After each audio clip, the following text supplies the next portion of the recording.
Veja nesta edição do STP em Linha. Presidente da República recebe separadamente Presidente da Assembleia Nacional, Primeiro-Ministro e Presidente da Comissão Eleitoral Nacional. EMAI anuncia a compra de grupos geradores de reserva para solucionar o problema energético no país. O projeto STP Plural cria núcleo de comunicação e cultura em São Tomé e Príncipe.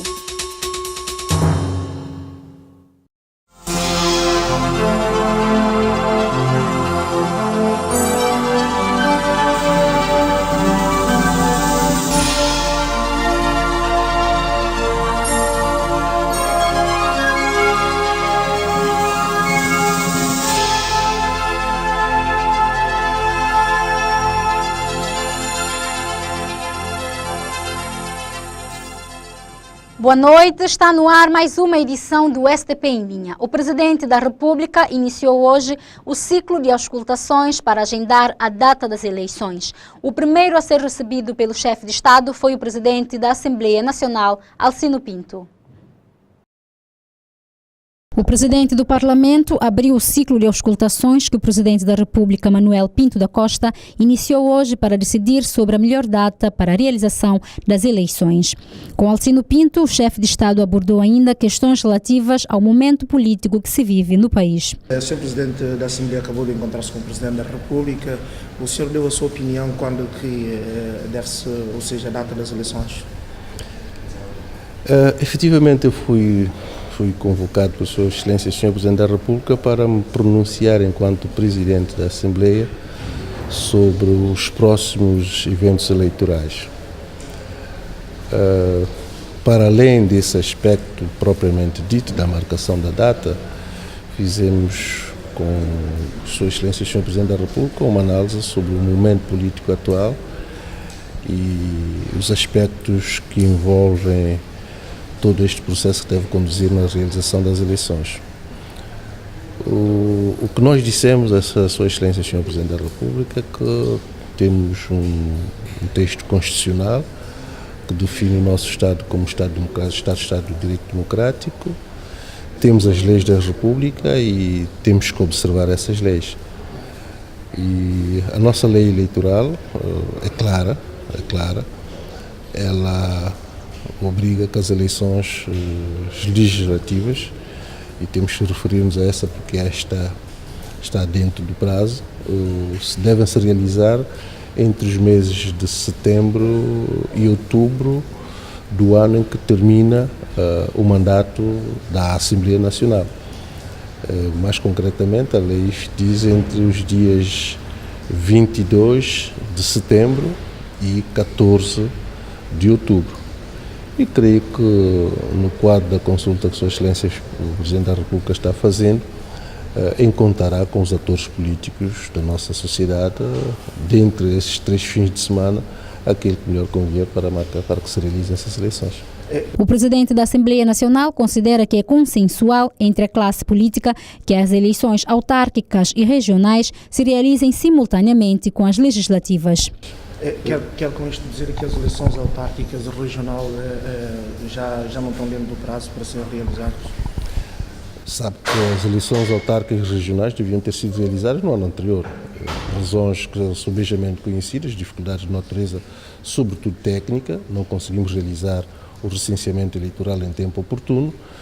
A Assembleia Nacional prorrogou o mandato, quer da Assembleia Regional como das Assembleias Distritais, daí que essas eleições deverão ter lugar ainda este ano e parece-me que é este o sentimento de toda a classe política de que essas eleições se realizem simultâneo com as eleições legislativas.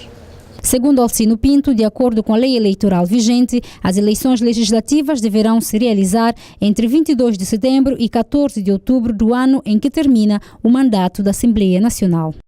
Em seguida, o Presidente da República recebeu em audiência o Primeiro-Ministro Gabriel Costa, que deu a conhecer ao chefe de Estado as mobilizações necessárias para o financiamento das próximas eleições que se avizinham. À saída do encontro com o Presidente da República, o Primeiro-Ministro não avançou qual seria, do seu ponto de vista, a melhor data para a realização das eleições. Acaba de ser recebido pelo Sr. Presidente da República, obviamente a marcação da data das eleições esteve no centro do encontro. As eleições serão marcadas para quando? Quando o Sr. Presidente da República marcar, creio eu, portanto, nos termos da Constituição e da lei eleitoral, não é? Portanto, eu não posso saber exatamente qual é a data que o Sr. Presidente da República vai marcar. Agora, o que disse o Sr. Presidente da República, no quadro das competências que são as minhas, enquanto chefe de governo, é que o governo fez todas as diligências necessárias, possíveis e necessárias, para que o recenseamento eleitoral decorresse da melhor forma possível. E nós acabamos de saber que mais de 8.000 eleitores foram, portanto, recenseados, o que prova que, se nós não tivéssemos feito esse recenseamento, cortaríamos do direito de voto mais de 8.000 eleitores. Gabriel Costa avançou ainda que iniciou contactos com os parceiros de cooperação para encontrar os meios financeiros necessários para a realização das eleições. No quadro das nossas competências, nós, em consonância com a Comissão Eleitoral Nacional, lançamos um apelo, portanto, aos nossos parceiros, porque, como é de conhecimento de todos, só a nível interno não temos a capacidade para financiar todo o processo eleitoral. Isto, portanto, levou-nos, portanto, a manter com os nossos parceiros tradicionais, a União Europeia, os Estados Unidos da América, mesmo a CAC, os parceiros bilaterais, como Portugal, França, Brasil. Portanto, aceitamos uma série de contactos no sentido de podermos obter dos parceiros bilaterais e multilaterais o necessário apoio para a realização das eleições. O Primeiro-Ministro sublinhou ainda que espera que as eleições se realizem o quanto antes. Por mim, que as eleições tenham lugar o mais rapidamente possível. É outubro, agosto? Que tenham lugar o mais rapidamente possível. Portanto, sabem exatamente como é que os prazos são contados para essas coisas. Portanto, é uma questão de prazo e de cumprimento da lei. Portanto, ele está a ouvir, portanto, as instituições, vai ouvir os partidos políticos, o Presidente da Comissão Eleitoral Nacional, e, em função daquilo que prevê a lei, ele marcará a data. Deverá ser num domingo. Portanto, todos esses aspectos, digamos assim, com os quais ele deve, portanto, lidar para marcar as eleições na data legalmente prevista. Segundo o Primeiro-Ministro Gabriel Costa, tudo leva a crer que as eleições serão realizadas no prazo legalmente estabelecido e de acordo com o calendário fixado pelo Presidente da República.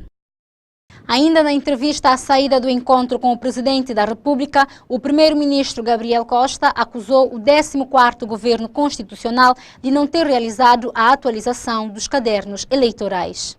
Quando o Sr. Primeiro-Ministro diz que as eleições devem ser marcadas para si o mais rapidamente possível, isto implica dizer o quê? Está pressionado? Eu não estou pressionado. Eu sou um democrata convicto. E repare, é que a história tem uma coisa muito boa. Dizia-se aqui que, na sequência da crise política forjada, né, como eu disse, forjada, as pessoas saltaram do bote, né? O bote estava a meter água, estava difícil, não é? Porque eu nem sequer tinha dinheiro para pagar salário em dezembro de 2012. E dizia-se que haviam condições para que, efetivamente, houvesse eleições. Quando, portanto, os factos demonstraram que não havia base para que se fizesse eleições. Não houve recenseamento eleitoral. E quem é que tinha a obrigação de fazer o recenseamento eleitoral? Era justamente as pessoas que estavam a dizer que se devia ir para eleições antecipadas, mas na base de quê? Com que caderno eleitoral?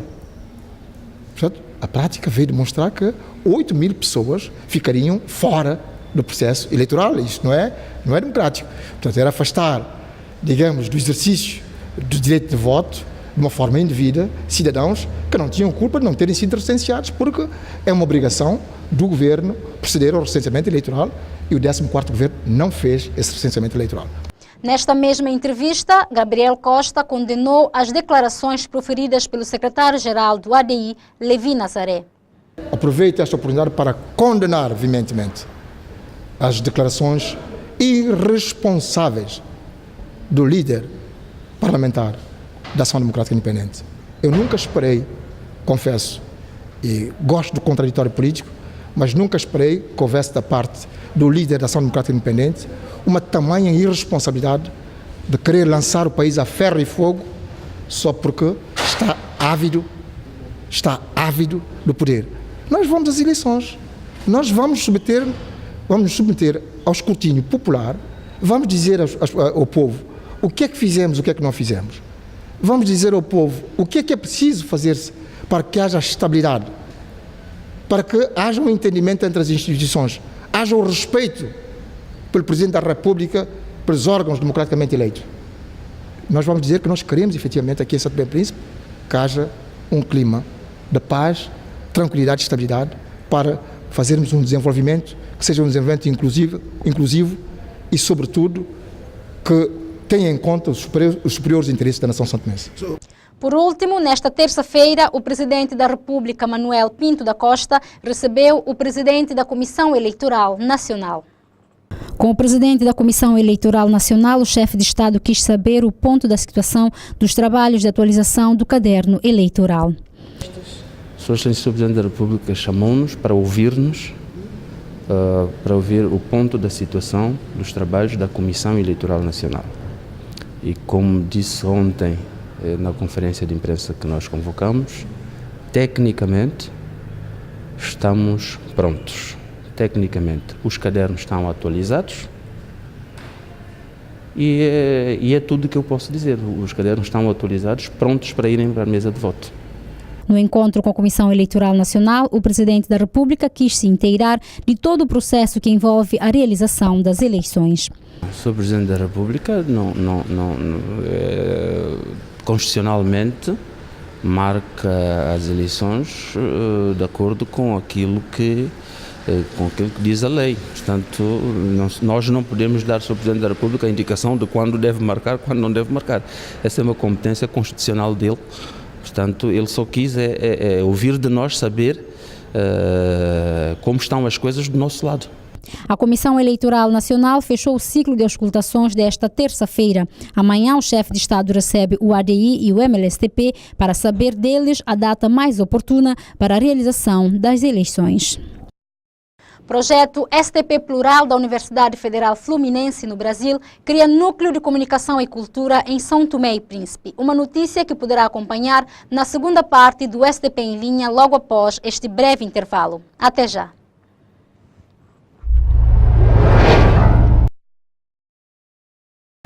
Olá, eu sou Delcio Nunes, pai do Adilexo Nunes, estou na empresa Andim, vim buscar o encomenda que a dona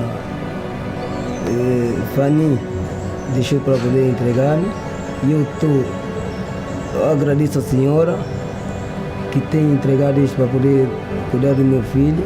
Também eu peço aos outros também que querem dar uma mão sobre essa campanha também para poder contribuir.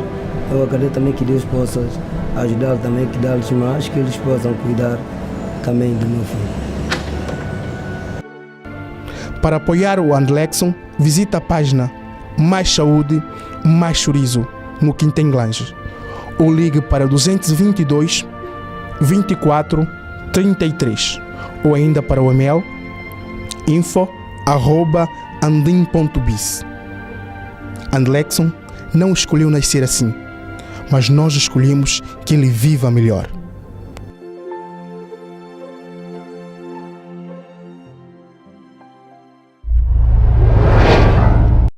Estamos de volta para a segunda parte do STP em linha. Em entrevista à Andim Live, o diretor da EMAI pediu a compreensão dos consumidores pelas falhas de energia que vêm se registrando nos últimos meses. Ainda nesta entrevista, o diretor-geral da EMAI anunciou a compra de 2 grupos geradores de reserva que irão ajudar a solucionar o problema de fornecimento de energia no país. E, ao mesmo tempo, pedir desculpas aos nossos consumidores tendo em conta que nos últimos 4 meses tivemos alguma estabilidade de energia. E essa estabilidade deve-se, primeiro, à manutenção obrigatória que nós tivemos que fazer na central de Santa Maria. Como sabe, há normas, há regras dos próprios fornecedores de que os motores devem, depois de determinadas horas de funcionamento, devem ser submetidos à manutenção. Isso obriga-nos a tirar da rede, cada grupo de Santa Maria que sai na rede é qualquer coisa como 1,6 megawatts, corresponde a 17% da nossa oferta. Por outro lado, nós temos grupos de geradores que já têm uma vida que ronda os 20 e 25 anos. Por mais reparações que a gente faça, sempre há problemas imprevistos. Mas neste momento nós já resolvemos o problema dos grupos. Temos disponível 16,7 megawatts, com uma ponta, quer dizer, a procura máxima, que ronda os 16. Também temos alguns projetos em carteira. Acabamos de assinar um contrato com a IFASEC, no sentido de, digamos, adquirirmos 2 grupos de emergência novos para a nossa central térmica, com o objetivo de aumentar a nossa produção e oferta de energia para a nossa população. E esses 2 grupos poderão chegar ao país mais ou menos no prazo de quanto tempo? O período de execução é 4 meses. Se quer dizer, se tudo correr bem, nós estamos em maio, junho, julho, agosto, setembro, teremos os grupos instalados na central de Santa Maria. Isso poderá trazer mais estabilidade à energia? Óbvio, porque nós teremos mais 3,4 megawatts. Quer dizer, se hoje temos 16, mais 4, teremos aproximadamente 21 megawatts. Com uma procura de 16, teremos sempre um grupo de reserva. Mas é verdade que o problema de maio não passa só pela produção. Nós temos problemas de rede. Muitas vezes, quando há um disparo, não é pelo facto de maio não ter energia para oferecer aos consumidores, é o problema da rede. A nossa rede é muito deficitária e nós temos muito roubo de energia. E roubo de energia muitas vezes provoca instabilidade na energia. A educação e a saúde são as maiores preocupações da Associação de São Tomé e Príncipe para o Desenvolvimento no Gabão, uma organização não governamental que tem como objetivo fundamental criar condições de estabilidade para os são-tomenses imigrantes naquele país. Numa entrevista concedida ao canal Andin Live, no programa Cobodawa, o presidente da associação falou sobre o projeto de educação desenvolvido por esta entidade. Nós demos conta que as crianças são-tomenses, filhos de são-tomenses, não iam para a escola. Aquelas que iam para escolas gabonesas públicas ou privadas eram muito poucas. Os pais tinham dificuldades também de meterem seus filhos nas escolas. Muitos deles tentavam enviar os filhos para São Tomé e veja só um pai ou uma mãe ficar fora dos seus filhos porque os filhos não podem estudar onde eles estão. Achamos que isso não deveria ser normal. Criamos este projeto inicialmente sozinhos. Sabe que o ensino, a educação não tem preço, exigem, portanto, a educação exige ter meios materiais, meios financeiros, depois o espaço onde as crianças vão estudar, os professores que vão ensinar essas mesmas crianças. É preciso ter algum meio financeiro. Nós conseguimos através dos nossos próprios meios, fizemos alguns contactos com São Tomé e Príncipe, nós tínhamos que oficializar este mesmo projeto, enviamos para a Embaixada de São Tomé no Gabão, enviamos uma cópia desta nossa proposta de abertura deste projeto também ao Ministério da Educação aqui em São Tomé, mas nós não esperamos que essas instituições nos dissessem sim para começarmos. Nós começamos através dos contactos que nós efetuamos, e, portanto, para dizer-lhe que nós começamos com 15 crianças, atingimos a 196 crianças a coisa do ano passado 176, a coisa de 2 anos tínhamos uma média de 196 crianças, da pré-escolar até 6ª classe. Começamos da pré-escolar até a 4ª classe, até o ano 2009-2010. A partir de 2010-2011, introduzimos a 6ª classe. Sabe que o ensino básico obrigatório vai até a 6ª classe? E achamos que essas crianças deviam ir até a 6ª classe e, a partir daí, acho que demos já uma base a essas crianças e que os pais poderiam encontrar uma outra forma ou de enviar essas crianças para São Tomé para continuarem os seus estudos ou então essas crianças se integrarem no ensino do sistema gabonês. A documentação em dia é também outra dificuldade enfrentada pela comunidade são-tomense no Gabão. Não tendo documento, você quase não consegue trabalhar, ter um trabalho condigno. Talvez trabalhar numa embaixada, como chofer. Em todo outro emprego que você vai, a gente exige o seu documento. Bom, as pessoas utilizam mais a carta consular, que é um documento que é emitido pela nossa embaixada, que diz que você está inscrito consularmente na embaixada. Já é um primeiro documento, mas que em termos do trabalho é difícil de conseguir com a carta consular. Mas eu digo que há mesmo gente que estão no Gabão que nem carta consular tem. As pessoas esquecem que quando tiverem algum dia problema, a embaixada deve intervir, mas se você não estiver inscrito na embaixada, a embaixada terá mais dificuldades de intervir. No entanto, também é o nosso papel, a nível da associação, informar, sensibilizar, explicar às pessoas a importância da carta consular. Carta de residência que é mais difícil, hoje a carta de residência está a 540 mil, 570 mil francos. Para uma pessoa que não tem um salário mesmo de 100 ou 150, mesmo com 150 você não pode fazer carta de residência. Não sei qual é a promessa que você vai fazer durante anos para você conseguir a carta de residência. Bom, portanto, é por isso que nós, na nossa intervenção aqui neste diálogo, pedimos que haja tanto uma certa aproximação e que a cooperação entre os nossos países, os nossos dois países, Gabão e São Tomé e Príncipe, deve ser uma cooperação mais ativa, em que esses problemas podem ser discutidos e vistos a nível da cooperação. O projeto São Tomé e Príncipe Plural, desenvolvido por professores da Universidade Federal Fluminense, acaba de ser revisto. No âmbito do projeto, acaba de ser criado o Núcleo de Comunicação e Cultura de São Tomé e Príncipe, um projeto financiado pela Agência Brasileira de Cooperação, ABC. O projeto São Tomé e Príncipe Plural foi rubricado em 2012 pelo então ministro secretário-geral do governo que tutelava a pasta de comunicação social. O projeto visava a capacitação de técnicos da comunicação social a nível nacional. Em mais uma missão a São Tomé, o chefe da delegação da Universidade Federal Fluminense fala sobre esta etapa do projeto.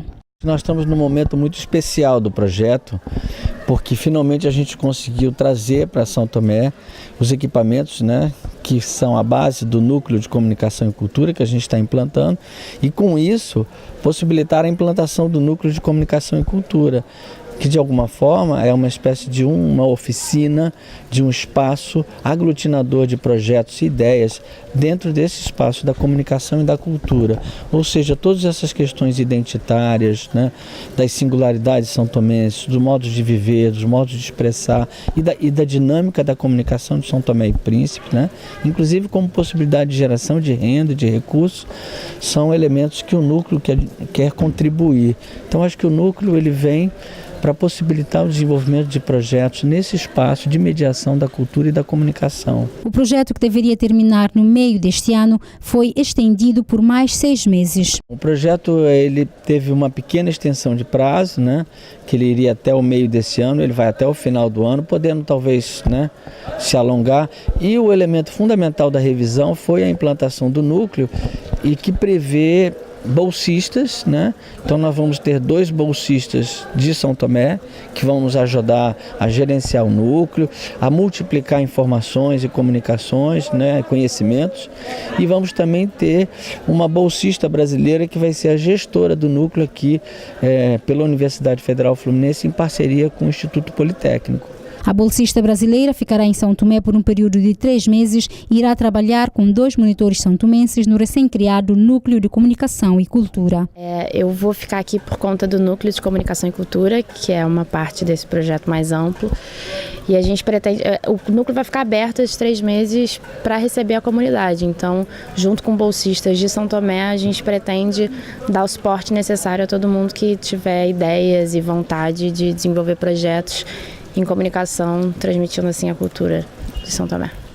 Dentre os cursos oferecidos nesta missão, destacam-se os cursos voltados para a produção audiovisual, fotografia, modelos de gestão de TV e rádio e um curso sobre cidadania digital, este último ministrado pelo professor Luiz Andrade. O que é cidadania? Então, cidadania não é um estado, é um processo. É um processo de inclusão, é um processo de potencialização do envolvimento do sujeito enquanto portador de direito, um sujeito político, na vida da cidade. Então, a ideia ideia é que esse curso trate isso e pegando no aspecto aí agora digital, porque querendo ou não, a sociedade está ficando cada vez mais informatizada. E aí você ficar alienado desse processo, se for por opção não tem problema, mas se for por falta de recurso é muito ruim. Então a gente vem aqui com esse núcleo de cultura, de comunicação e cultura, ampliar, tentar disponibilizar mais um acesso, mas se isso é o nosso desejo for ampliado, criar mais pontos, expandir esse núcleo, chegar daqui a um tempo a gente está pensando numa conectividade maior na própria ilha e no próprio país. Essa é a ideia.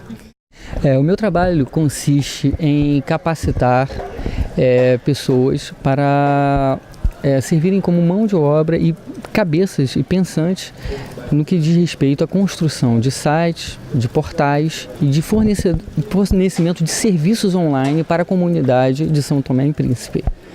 E como é que tem sido esse trabalho? Bom, no Brasil a gente consegue com muito sucesso, a gente tem bastante experiência nisso, inclusive dentro da própria Universidade Federal Fluminense, e a expectativa é grande aqui em São Tomé, porque é uma questão de tempo que a tecnologia chegue e se estabeleça de forma plural, de forma a que todas as pessoas possam usar, e isso vai acontecer de forma muito rápida. Então, o que eu falo com os alunos, né, que se candidataram é que do dia para a noite eles vão ter que estar preparados. Então, esse vai ser o desafio, para que eles possam fornecer serviços e serem canal importante de mediação. Eu estou juntamente com outro professor, o professor Edmundo, nós estamos organizando uma oficina de linguagens e técnicas do audiovisual. O professor Edmundo, ele é um fotógrafo, um fotógrafo de fotografia estática e também de fotografia do audiovisual, e eu trabalho com a parte de linguagem e roteiro. Então a nossa proposta é fazer uma oficina onde nós vamos realizar 2 pequenos documentários, né? São 2 documentários de 4 a 5 minutos, como uma forma, né, de a gente participar de todas as etapas de um processo para chegar a um produto. Esse vai ser o nosso curso. E ao mesmo tempo, óbvio, nós vamos discutir então questões relacionadas com a produção audiovisual. Esse vai ser o nosso trabalho. As formações de caráter intensivo decorrem no Centro Cultural Brasil São Tomé e Príncipe e no ISP e terão a duração entre 1 e 3 semanas. O Instituto Superior Politécnico, ISP, em parceria com o Leitorado Brasileiro e com o Leitorado Português, organizou um evento em comemoração ao Dia da Língua Portuguesa e da Cultura da CPLP, assinalado ontem, dia 5 de maio. Melhor, sou angolano. E também resulta, se for dito, com o leve sotaque brasileiro, que era, segundo parece, o sotaque de Camões e dos portugueses de seu tempo. De forma a comemorar o Dia da Língua Portuguesa e da Cultura da CPLP, o Instituto Superior Politécnico ISP, em parceria com o Leitorado Brasileiro e o Leitorado Português, comemorou este dia com diversas atividades. No âmbito das comemorações ao Dia da Língua Portuguesa e da Cultura. Desde 2009 que foi fixada essa data, né, como o Dia da Língua, e desde então os países da CPLP realizam atividades com esse teor, com essa iniciativa de comemorar a nossa língua. Pois é, e qual é o impacto que tem a cultura brasileira em relação à cultura africana? Eu acredito que elas são, né, interligadas. Nós temos muito a cultura brasileira hoje invadindo a africana por meio das novelas de TV, principalmente a música. Eu mesmo, quando eu cheguei em São Tomé, a primeira música que eu ouvi aqui foi uma música de uma dupla sertaneja do Brasil chamada Leandro e Leonardo. E eu achei interessante porque há essa junção de culturas mesmo, né? Mas interessante que cada cultura esteja uma ao lado da outra, mas sem uma se interpor sobre a outra. Isso que é bonito. Pois é, o que se espera com esta atividade aqui em Portugal? É promover a língua em cada uma das suas variedades. São oito os países da CPLP, cada um representado hoje aqui. Nós fizemos uma atividade no sentido de que cada um vai ler uma poesia do seu país e ao declamar essa poesia, ele vai apresentar aqui para nós a sua variedade linguística, o seu sotaque. Porque todos falam a língua portuguesa, mas cada um com a sua individualidade, com a sua identidade própria. Então essa que é a ideia da atividade de hoje. Este para nós é um dia muito importante, porque como disse, esta é a nossa língua-mãe e é no fundo aquilo que nos une a nós, países da CPLP, espalhados pelos vários continentes deste mundo, mas unidos por uma língua, unidos por uma história, por uma cultura. E no fundo esta é a nossa força. É a força de acreditar que temos um património comum com base no qual podemos desenvolver-nos nos mais diversos aspectos, seja não só neste plano cultural, mas também no plano económico, porque língua é vida. Como português, sabendo que o português está espalhado em 8 países aí fora, como é que se sente? Com muito orgulho desta língua portuguesa que não é só nossa, de Portugal, não é só nossa dos países da CPLP, mas é de todos aqueles que pelo mundo fora cada vez mais querem aprender a língua portuguesa. Essa atividade aqui é muito importante porque hoje celebramos o Dia da Língua Portuguesa e da Cultura na CPLP. E esse é o nosso elo de ligação, né? Com São Tomé e Príncipe, os demais países, os demais palopes, os lusófonos todos, né? E fazer lembrar, exaltar da importância da união desses povos que têm a mesma língua, né? Isso que é o mais importante. O ministro da Educação, Cultura e Formação, Jorge Bom Jesus, que presidiu o ato, disse que a língua é o principal fator de comunicação. Que a língua é o primeiro fator cultural, não é? É digamos, o vetor e o veículo do património cultural da CPLP. Portanto, felizmente que através da língua, através desse passado comum, portanto, a língua que abriu as portas para a cultura, hoje a CPLP tem uma identidade que nos permite, enfim, todos comunicarmos nesta língua que é de comunicação, mas também que é de cultura. Hoje, a língua portuguesa já não é, digamos, pertença de Portugal, o seu berço, portanto, já não é pertença unicamente dos lusitanos, não é?